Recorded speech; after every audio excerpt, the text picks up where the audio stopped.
আব্বাই গেছে চেক নিয়ে ব্যাংকে টাকা উঠাইছে, টাকা নিয়ে আসো তারপর ঘুরতে যাবো। টাকা ছাড়া ঘুরে কোনো মজা নাই। মতিন ঘরে আসছ রে? আব্বা আসো আসো, দাও টাকা দাও। টাকা দিব কি থেকে? আমি তো ব্যাংক থেকে টাকা তুলতে পারি নাই। টাকা তুলতে পারো নাই মানে? চেক যে দিলাম, চেক জমা দাও নাই? আরে বাবা রে, 2 ঘন্টা লাইনে দাঁড়ায় দেখা পরে চেকটা দিছি। চেক দেওয়ার পর ওই বেটা চেক কি দেখা দুইকা কইলো যে ব্যালেন্সে বলে কি ঝামেলা আছে। এগুলো আমি বুঝি নাকি? এলো তোর চেকলো, তুই ফোন করে দেখ।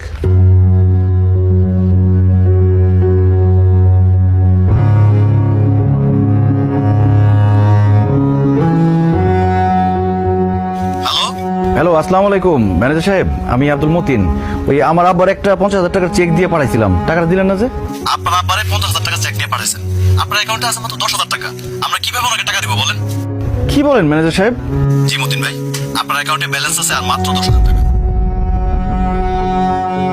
কি ব্যাপার, কি হয়েছে আপনার? পারুল, আমার অ্যাকাউন্টে